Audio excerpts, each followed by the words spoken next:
Respected Bharat, नमस्कार। मेरा नाम है कुर्बान मलिक। जंतर मंतर पर स्टूडेंट का कितना शोषण उत्पीड़न हो रहा है, सारी दुनिया देख रही है सोशल मीडिया के माध्यम से। हमारे साथ इस मुद्दे पर चर्चा करने के लिए डॉक्टर दीपा पंवार जी है, एलएम की पूर्व चेयरमैन है, जंतर मंतर का दौरा करके आई हैं, महिला हैं, तो महिलाओं के हिसाब से सवाल हो जाएंगे। मैडम जी, किस तरीके से महिलाओं का वहां उत्पीड़न हो रहा है, कपड़े फाड़े जा रहे हैं, चांटे मारे जा रहे हैं, लाठी की एक्टिविटी आपने सोशल मीडिया के माध्यम से देखा, कितना अपमान, कितना शोषण देश की बच्चियों का हो रहा है, इस पर आपका क्या कहना है? सबसे पहले धन्यवाद कुर्बान जी। जी आपका सवाल बिल्कुल ठीक है। ये जो सरकार है शायद बिल्कुल अंधी हो गई है जी। इसे न अपने घर की बेटियों का ख्याल है और न जो इनके घर की नहीं है दूसरी बेटियां हैं, तो इसलिए उन्हें उनका भी ख्याल नहीं है।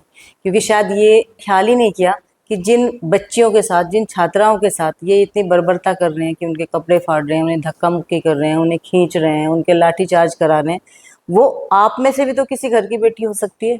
बिल्कुल बिल्कुल। जो छात्रों ने अपनी मांगे रखी हैं, जिस चीज के लिए छात्राएं या छात्र आंदोलन कर रहे हैं, क्या उनकी मांगे नाजायज है? कल वो तो आपके बच्चों का भी फ्यूचर है ना, जिसके लिए वो मांग कर रहे हैं। लेकिन उन्हें इस बात से कोई लेना देना नहीं है, क्योंकि ये सरकार हिटलर नीति पे विश्वास करती है, तानाशाही पे विश्वास करती है। इस सरकार के जो आला कमान बैठे हैं, उन्हें लगता है कि जो हमने बोल दिया वही ठीक है। उन्हें किसी भी चीज से और कोई वास्ता ही नहीं। डॉक्टर दीपा पंवार जी, आप एक खुद पढ़ी लिखी तो हैं ही, मतलब ऐसी शिक्षित हैं आप कि काफ़ी डिग्रियों के आप माहिर खिलाड़ी हैं।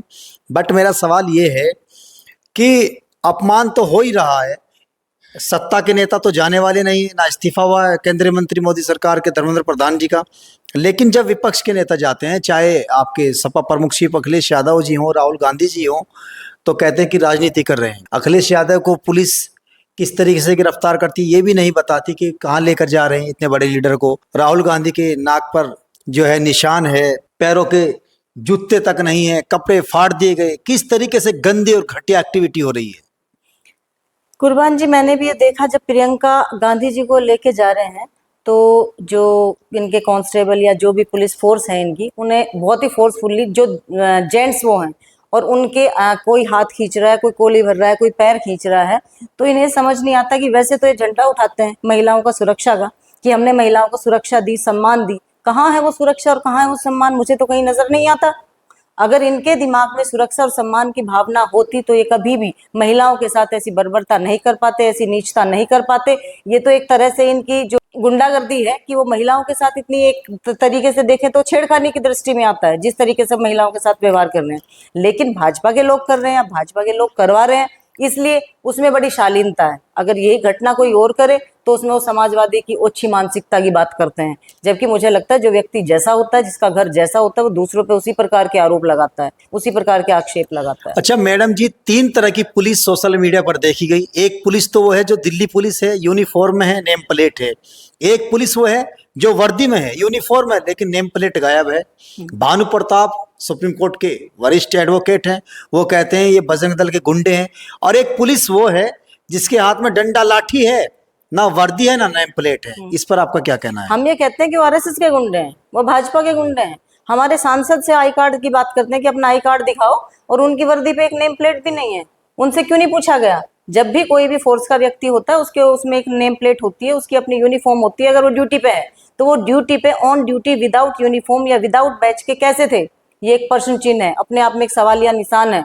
लेकिन इसके ऊपर कोई कार्यवाही नहीं करेगा। लेकिन हमारी मांग है कि वो कार्रवाई की जाए, कि पता तो करें, हमें उनकी आइडेंटिटी दो तो सही, हम भी तो देखें किस फोर्स में और कौन से जिले में कहाँ की पुलिस तैनात है, कहाँ की फोर्स तैनात है। उनका स्पष्टीकरण दे सरकार, पता चल जाएगा किसी गुंडे हैं। सांसद डिम्पल यादव जब जंतर मंतर पर पहुंचती हैं, बड़ी इमोशनल हुई, बड़ी भावुक हुई, उनकी आंखों में और उनके दिल और ब्रेन रो रहा था, वो बड़ी पीड़ित नजर आई हैं। क्योंकि डिम्पल जी को उनमें अपनी बच्चियां नजर आ रही थी, अपने बच्चे नजर आ रहे थे। हमारी डिम्पल यादव जी की 2 बेटियां हैं, उन्हें उनमें अपना बच्चों का अक्स दिखाई दे रहा था, इसलिए उनकी ममता छलक रही थी, वो उनके फेस पे आ रही थी, उनके व्यवहार पे आ रही थी, और इसलिए वो लिटरली रो रही थी उनके लिए। क्योंकि उन्हें ये महसूस हो रहा था कि ये सारी जो भी घटना घटित हो रही है वो मेरे बच्चों के साथ हो रही है। और वो इसीलिए उस दिन से, फर्स्ट डे से, छात्रों के साथ जुड़ी हुई है। छात्र आंदोलन में उनकी इतनी सहभागिता है कि वो लगातार उनसे अपना संपर्क बनाए हुए हैं। अच्छा डॉक्टर साहिब, आप पढ़ी लिखी हैं, मैंने कई बार कहा है, क्या समाधान है इस्तीफा? इस्तीफा कोई समाधान नहीं है। व्यवस्था कैसी होनी चाहिए? व्यवस्था में ट्रांसपेरेंसी होनी चाहिए। जहां भी व्यवस्था में ऐसा नहीं है कि उन्हें ये बात समझ नहीं आ रही है भाई, जो भी एग्जाम होता है उसका पेपर लीक हो जाता है, या जिसका भी जिस एग्जाम का रिजल्ट आ जाता है उसके सिलेक्शन में चलता है कि भाई यहाँ इतना पैसा देना है, इतना देना है। जो एक बंदा जो एक इंटेलिजेंट है या सारी क्वालिटीज फुलफिल करता है बट वो गरीब है, वो एक आम बंदा है, तो उसे तो जॉब नहीं मिलेगी। क्यों? क्योंकि वो पैसा नहीं दे पाएगा, रिश्वत नहीं दे पाएगा, घूसखोरी नहीं कर पाएगा। तो ऐसा नहीं सरकार को नहीं पता है, पता है, लेकिन भ्रष्टाचार इतना बढ़ गया है कि बिना पैसे के, बिना किसी रिश्वत के, बिना किसी कमीशन के आप एक एप्लीकेशन भी एक टेबल से इधर नहीं कर सकते, तो सरकारी नौकरी की बात है। भाजपा के सत्ताधीश के नेता तो बोल रहे हैं कि ये तो अखिलेश यादव और राहुल जी के सहयोगी समर्थक पहुंचकर वहां सियासत दिखा रहे हैं। अभी मैं सोशल मीडिया पर एक वीडियो देख रहा था कि उसने कहा बेटी ने कि मेरे माता पिता, मेरे परिवार ने वोट भाजपा का दिया और भाजपा के चमचे रहे, यहाँ मुझे मारा जा रहा है। ये उनकी सोच है कि यहाँ पे कोई राजनीति हो रही है, न यहाँ पे कोई समाजवादी है, न कोई कांग्रेस है, न कोई लोकदल है, न कोई, ये सब उनके सोचने की बात है, क्योंकि ये बात छात्र छात्राओं की है, यानी कि छात्रों की बात है। और छात्र किसी भी राजनीति से उसका कोई लेना देना नहीं है, तो छात्रों के हित की बात है।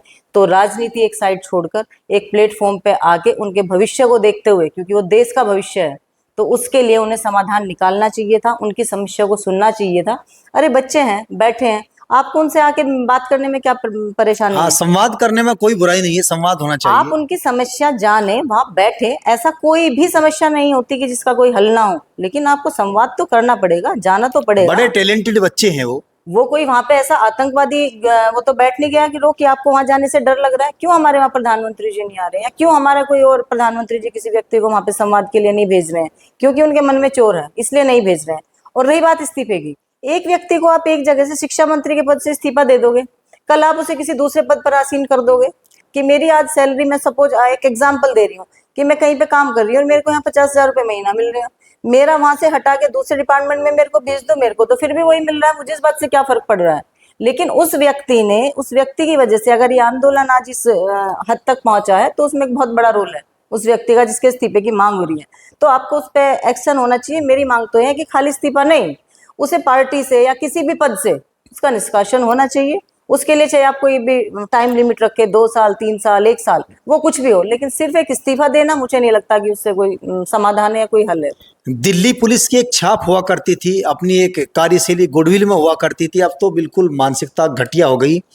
ऐसे तस्वीरें हैं कि समाज में या घर में बैठकर नहीं देखे जा सकते, इस तरह की पिक्चर्स आ रही हैं। बिल्कुल, दिल्ली पुलिस क्या, सब जगह के यही हालात हैं। वो शायद भूल गए हैं कि कल ये आपके बच्चों के साथ भी होगा। युवा अब ऐसा नहीं है कि जो है वो ऐसे किसी की सुन लेगा। जब उनके बच्चे होंगे और उनमें भी ये भावना आएगी, तो उस युवा के साथ ही खड़ा होगा जो जंतर मंतर पर बैठा है। वो अपने जो वर्दीधारी या उनके माता पिता होंगे उनके साथ नहीं रुकेगा, वो उन युवा के साथ जाएगा। उस टाइम उनकी जवाबदेही होगी कि अब आपके बच्चे भी आपके सामने खड़े हैं, तो आप देखते हैं कितने डंडे मारते हैं, इनके मार सकते हैं या नहीं, आपके हाथ कांपते हैं या नहीं कांपते। जिन पे डंडा लाठी चलाई, क्या वे किसी के बच्चे नहीं थे?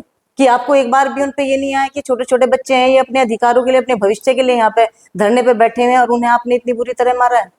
एक बार भी किसी ने नहीं सोचा कि किसी की जान चली जाएगी, किसी का हाथ टूट जाएगा, कोई अपंग हो जाएगा? ये इशारा है सरकार के पतन की ओर, क्योंकि जब समुद्र में भी लहरों का सैलाब आता है ना, तो सब कुछ उड़ा के ले जाता है।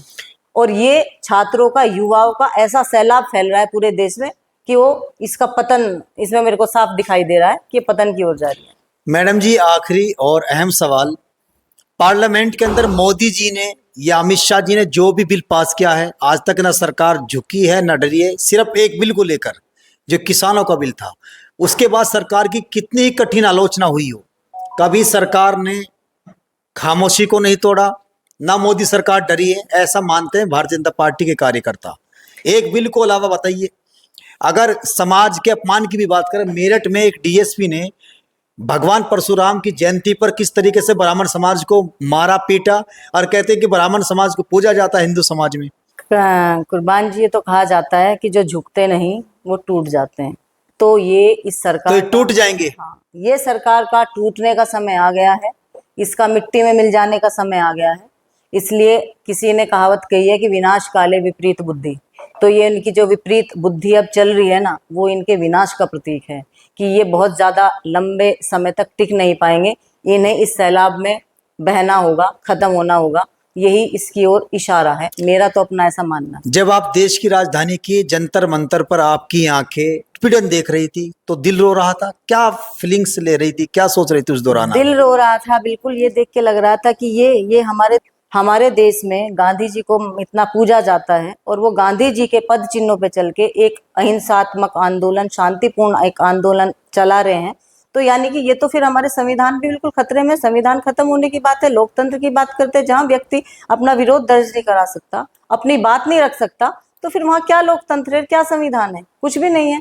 तो इसलिए जो है बहुत परेशानी हो रही थी देख के कि जो हमारे महापुरुष हुए हैं, जो देश की आज़ादी के लिए अपनी कुर्बानी दे के गए हैं, इन्होंने तो उनकी कुर्बानी के साथ भी खिलवाड़ कर दिया है। इनसे तो अच्छे अंग्रेज थे, क्योंकि वहां भी कम से कम इनसे ज्यादा सुनवाई थी, यहाँ तो कोई सुनवाई ही नहीं है। यहाँ तो सिर्फ हिटलर ने जो एक बात बोल दी वो बोल दी, उसके अलावा तो एक लाइन खिंच जाती है कि वो फिर ना किसी कोई सुनेंगे ना किसी से बात करेंगे। लेकिन अब इन्हें सुननी भी पड़ेगी, बात करनी भी पड़ेगी, नहीं तो ये खत्म हो जाएंगे।